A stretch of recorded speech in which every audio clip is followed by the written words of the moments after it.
Friends, मैं वंदना आज आपके लिए मेघालय बोर्ड द्वारा हिंदी के लिए जो प्रस्तावित पुस्तक है दीपशिखा भाग 2 के 7वें अध्याय श्री तिरुवल्लुवर या तिरुवल्लुवर पाठ के कुछ शॉर्ट क्वेश्चन को लेकर आई हूँ। इस कहानी के लेखक हैं श्री मानसिंह वर्मा जी। मानसिंह वर्मा जी ने तमिल भाषा के प्रसिद्ध आदि कवि श्री तिरुवल्लुवर के जीवन की बड़े ही रोचक और सुंदर वर्णन किया है। तो मैं इस पाठ के क्वेश्चन आंसर आपको देने जा रही हूँ, जो आपकी परीक्षा के लिए अत्यंत उपयोगी हो सकते हैं और आपके परीक्षा में आपको अच्छे नंबर दिलाएंगे। मुझे आशा है इस बात की। अगर आपको मेरे प्रयास से सफलता मिलती सी लगती है तो मेरे चैनल को लाइक कर लीजिए, सब्सक्राइब का बटन दबा लीजिए और शेयर भी कर दीजिए अपने फ्रेंड्स को, ताकि सभी को अच्छे नंबर प्राप्त हो सके। शुभकामना के साथ मैं प्रारंभ करने जा रही हूँ पाठ 7 तिरुवल्लुवर के शॉर्ट क्वेश्चन। एक महत्वपूर्ण बात मैं आपको बताना भूल गई हूँ कि तिरुवल्लुवर पाठ में शॉर्ट क्वेश्चन बहुत ज़्यादा है और वीडियो के लंबे हो जाने के कारण मैं उसको 2 पार्ट में आपको देने जा रही हूँ। तो ये होगा पार्ट नंबर 1 और दूसरा पार्ट जल्दी ही आएगा। आप उसको वॉच कीजिए, आप देखिए और परीक्षा में अच्छे नंबर पाइए। क्वेश्चन नंबर 1 है, तिरुवल्लुवर पाठ के लेखक का क्या नाम है? तो इस क्वेश्चन के आंसर में आपको जहाँ कहीं भी मानसिंह वर्मा जी दिखाई दे आप उसी ऑप्शन को चुन लीजिए, क्योंकि तिरुवल्लुवर पाठ के लेखक का नाम मानसिंह वर्मा है। क्वेश्चन है, तिरु शब्द का क्या अर्थ है? तो तिरु शब्द का अर्थ तमिल भाषा में श्री या पवित्र है। जहाँ भी आपको यह ऑप्शन दिखाई दे आप उसी को चुन लीजिए, आपका आंसर करेक्ट हो जाएगा। तिरु श्री या पवित्र को कहते हैं। क्वेश्चन नंबर 3 है कि कुरल किसे कहते हैं? तो कुरल किसे कहते हैं इसके अर्थ में जहाँ 2 पंक्तियों या 2 से कम पंक्तियों में समाप्त हो जाने वाले छंद को कुरल कहते हैं। ये ऑप्शन जहाँ भी हो आप उसको चुन लीजिएगा। 2 या 2 से कम पंक्तियों में समाप्त होने वाली कविताओं को या छंदों को ही कुरल कहते हैं। यही इसका ऑप्शन करेक्ट होगा। नेक्स्ट क्वेश्चन है कि तिरुकुरल किसकी वाणी का संग्रह है? तो तिरुकुरल तिरुवल्लुवर की वाणी का संग्रह है। तो जहाँ कहीं भी तिरुवल्लुवर हो उन्हीं की वाणी का संग्रह है। आप इसी ऑप्शन को तिरुवल्लुवर को करेक्ट कर लीजिए, आपका आंसर करेक्ट हो जाएगा। तिरुकुरल कितने अध्यायों में विभक्त है? तो ऑप्शन में 130 होगा। तिरुकुरल 130 अध्यायों में विभक्त है। 130 अध्याय में विभक्त होने के कारण यही ऑप्शन करेक्ट होगा। आप इसी ऑप्शन को चुनेंगे, आपका आंसर करेक्ट हो जाएगा। नेक्स्ट क्वेश्चन है कि प्रत्येक अध्याय में कुल कितने कुरल हैं? इसके आंसर में आप लिख लेंगे प्रत्येक अध्याय में 10-10 कुरल हैं। तो 10 ऑप्शन को लिखेंगे, वही आंसर करेक्ट हो जाएगा। हर अध्याय में 10-10 कुरल हैं। नेक्स्ट क्वेश्चन है कि तिरुकुरल में कुल कुरलों की संख्या कितनी है? तो इसके आंसर में आपको 1330 1330 करेक्ट ऑप्शन होगा और यही आप चुनेंगे, यही आपका ऑप्शन करेक्ट होगा। 1330 कुरल है, यही करेक्ट ऑप्शन होगा। इसी को चुनेंगे, आपका आंसर करेक्ट हो जाएगा।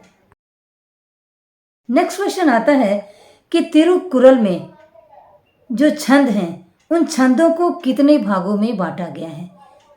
तिरुकुरल में जो छंद हैं उन छंदों को कितने भागों में बांटा गया है? तो टोटल 3 भागों में बांटा गया है। 3 ऑप्शन करेक्ट होगा। तिरुकुरल में जो छंद हैं उनको 3 भागों में 3 विषयों पर लिखा गया है, जिसके कारण 3 भागों में बांटा गया है। तो 3 ही ऑप्शन करेक्ट होगा, आप यही चुनेंगे, आंसर करेक्ट हो जाएगा। क्वेश्चन है कि तिरुकुरल में लिखे छंदों के भागों को किन विषयों पर लिखा गया है? तो इस तरह भी क्वेश्चन होगा। दूसरा भी क्वेश्चन हो सकता है कि तिरुकुरल में जो छंद लिखे गए हैं उन छंदों को जो 3 भागों में बांटा गया है उनके विषय क्या क्या हैं, किन किन विषयों पर वो लिखे गए हैं, वो तीनों जो भाग हैं। तो इसके ऑप्शन में आप धर्म, अर्थ, काम को चुन लेंगे, यही ऑप्शन करेक्ट होगा। तिरुकुरल में धर्म, अर्थ और काम 3 ही विषयों पर चर्चा की गई है। तो 3 ऑप्शन ही, यही 3 ऑप्शन करेक्ट होंगे, आपका आंसर करेक्ट हो जाएगा। नेक्स्ट क्वेश्चन एक और भी आता है इसके साथ कि तिरुकुरल में किस पुरुषार्थ की चर्चा नहीं की गई है? 3 पुरुषार्थों की चर्चा की गई है, धर्म, अर्थ और काम।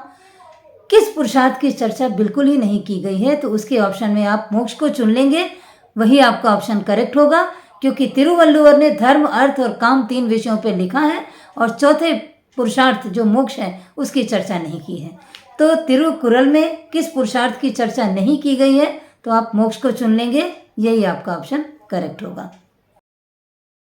तिरुवल्लुवर किस राजा के दरबार के सम्मानित कवि थे? उत्तर में आप एलाल सिंगान को चुनेंगे, वही आंसर करेक्ट होगा। एलाल सिंगान करेक्ट ऑप्शन है।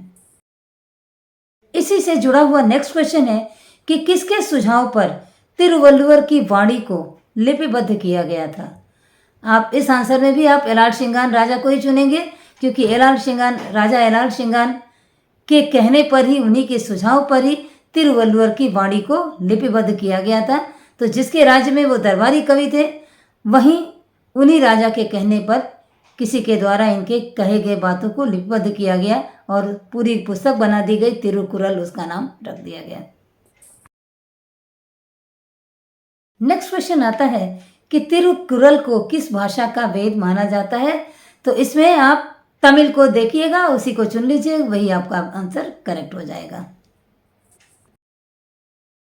वैष्णव और शैव धर्म के लोग किस ग्रंथ को अपना आदि काव्य मानते हैं? तो आप सीधे सीधे तिरुकुरल लिख दीजिए, आपका आंसर करेक्ट हो जाएगा, क्योंकि जैन, वैष्णव और शैव धर्म के लोग तिरुकुरल को ही अपना आदि काव्य मानते हैं, इसी को सही माना गया है। नेक्स्ट क्वेश्चन ये हो गया कि अक्षरों में अ के समान कौन विद्यमान है? तो अक्षरों में अ के समान भगवान विद्यमान है। भगवान ऑप्शन जहां कहीं भी हो आप उसी को चुन लीजिए, आपका आंसर करेक्ट हो जाएगा। कैसा विद्वान भगवत कृपा का पात्र नहीं होता? उत्तर में आप ये चुन लीजिए कि जो सिर भगवान के चरणों में नत नहीं होता वही भगवत कृपा का पात्र नहीं होता है। जहां कहीं भी जो सिर भगवान के चरणों में नत नहीं होता है, इसी ऑप्शन को चुनेंगे, यही ऑप्शन करेक्ट ऑप्शन माना जाता है। कौन चेतना शून्य इंद्रिय की तरह है? अगला क्वेश्चन हो जाएगा ऐसा। तो इसके ऑप्शन में आप जहां कहीं भी जो सिर परमेश्वर के सम्मुख नत नहीं होता है, यही ऑप्शन देख के आप उसको वहां निशान लगा लीजिए करेक्ट का, आपका आंसर करेक्ट हो जाएगा। कौन समस्याओं के आगे हार नहीं मानता? ऑप्शन में जहां कहीं भी सफल नेतृत्व करने वाले हो उसी को चुन लीजिए, आंसर करेक्ट हो जाएगा। महानता के 4 आधार स्तंभ क्या हैं? तिरुवल्लुवर के हिसाब से महानता के 4 स्तंभ क्या क्या हैं? इसके उत्तर में आप जहां कहीं भी प्यार, शालीनता, भेदभाव ना रखना, सहानुभूति और सच्चाई को देखेंगे, आप उसी जगह टिक कर लीजिए, आपका आंसर करेक्ट हो जाएगा।